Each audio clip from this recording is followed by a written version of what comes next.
This is not an ad.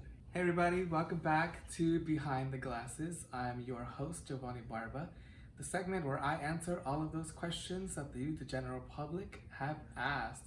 So get comfortable because today we're going to dive into platonic romantic relationships and sex.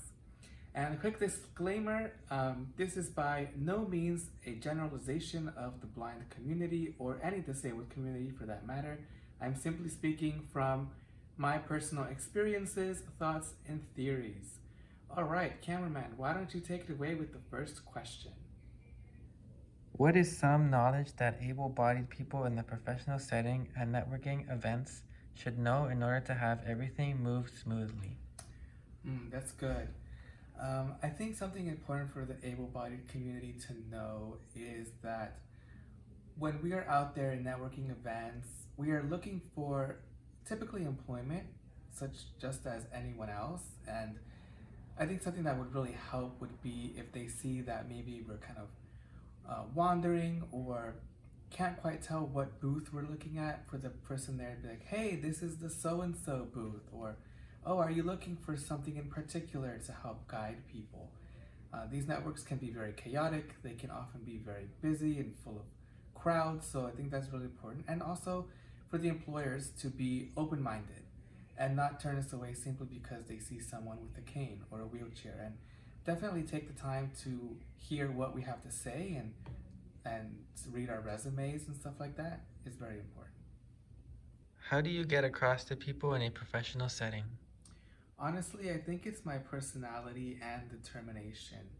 I am a go-getter for sure, and I seek out a lot of networking opportunities.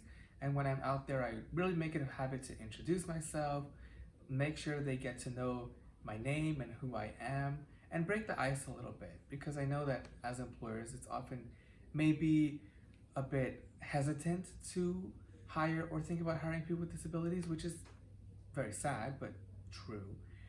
So I make it a point to really meet people. What I like to do personally is schedule informational interviews with people, and this is just to get insights into industries and get to know people who work in certain sectors. And that takes away the pressure of, oh, I'm looking for a job, and more of, I want to get to know you as a person, and you can get to know me as a person, and we can move from there. What are some stereotypes that you wish the population would know to avoid? Well, for one thing, we're blind, not deaf, so you don't need to speak slower, you don't need to speak louder, and we are able to make our own decisions. A lot of times we encounter, let's say we're at a restaurant, and the server will look at the person next to us and say, oh, what does he want, or what does she want, when we have the capacity to speak for ourselves and on our own behalf. We're not always lost. We have lots of training that we receive growing up to navigate and get around town, and that we are just human beings with thoughts, feelings, fears, joys, and goals just as anyone else. So it's really important to get to know us before stereotyping. What are some good or bad places to go on a first date? Well, of course, everyone has different likes and dislikes. I know that movie theaters tend to be a common first choice for a date, but if you're going on a date with someone who is blind, make sure that the theater actually has accessibility features such as audio described headsets for the movies.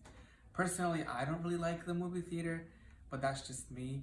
Also, zoos are not very good, or aquariums where you just touch glass, and if you can't see the fish behind, then there's really no point.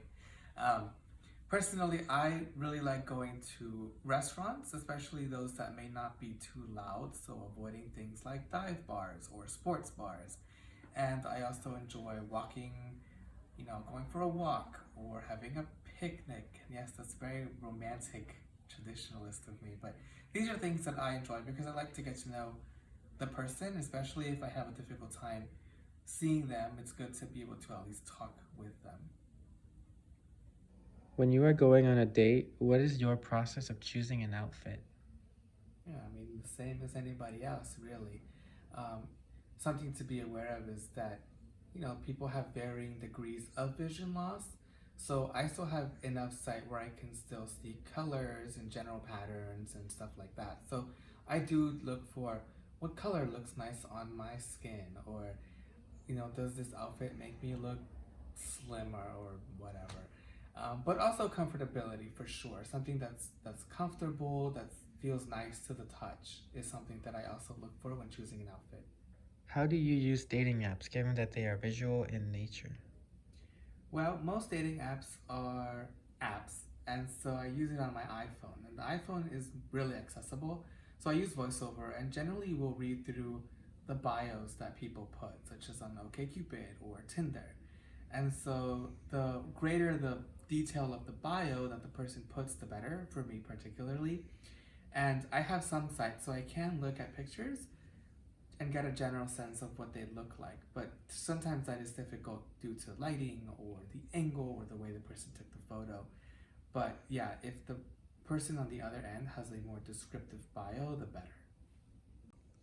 Is there a network of blind people who look to date? Not officially. There isn't an official network or site that I could go to and look for dating people who are blind in particular. But the population, the pool is so small that really when you start going to a lot of these centers or facilities that offer services to the blind, and they are very small, and so you get to know the people who go there on a regular basis, and you get to meet the same people, and you run into the same people at various places, and oftentimes a lot of people will date each other, and it just seems to be this cycle. So in a way, yes, there is a network of people who are blind who date each other just because they see each other on such a regular basis and the population is so small. But officially, no, there is not a site or a network of people who are blind who are looking to date each other.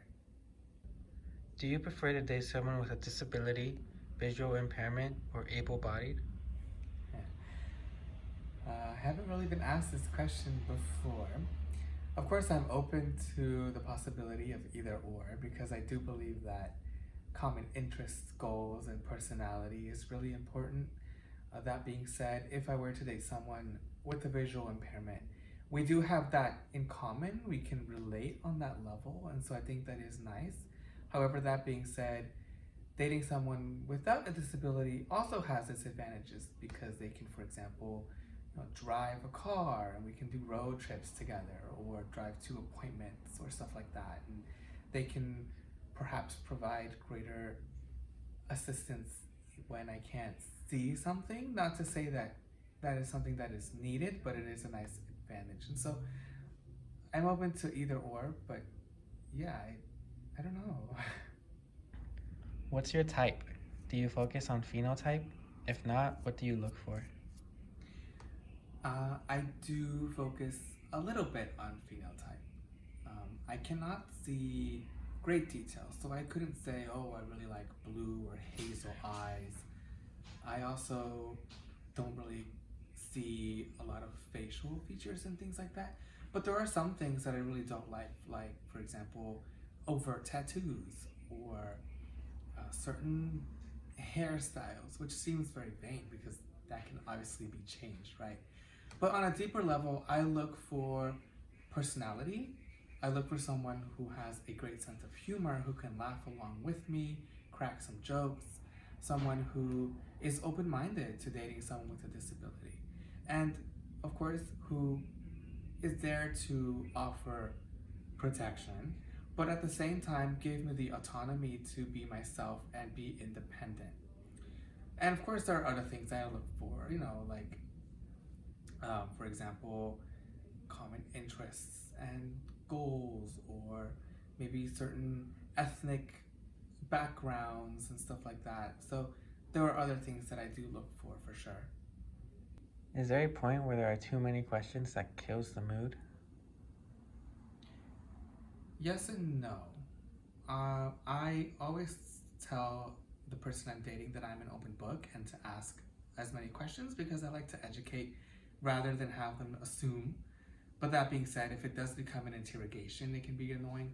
Or if I'm the only one really talking and they're just asking questions, not really reciprocating any answers, and when I ask questions, that can also be a big buzzkill. So I do like there to be an equal balance of asking and answering. What are your thoughts on the disability community being seen as less sexual?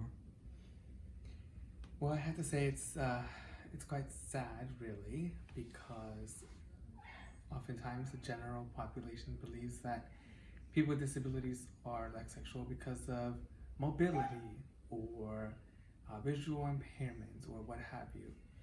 And the truth is that we're not. In fact, we're quite sexual, and there are ways of adapting sex to anyone's particular needs. And there's more to sex than just, you know, physical attraction. There's also speaking, there's also foreplay and imagination and stuff like that, and sensory stimulation. And so the truth is that most people on earth get horny, and people with disabilities also have sex.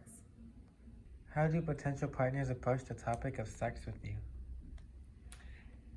You know, it's the opposite. I tend to approach the subject to that.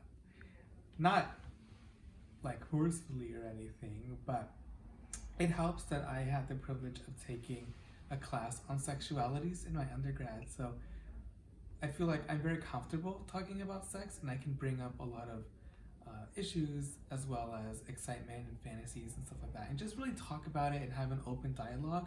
And the fact that I don't get uncomfortable with it and that it's something that I enjoy talking about, I think eases my partner into it as well. So I particularly don't have any issues talking about sex, so I haven't really found that to be a problem. And just to add to that, I mean, some people might say, oh, you're blind, how do you have sex? Well, I mean, most people have sex in the dark or dim lighting anyway, so I don't really see a problem.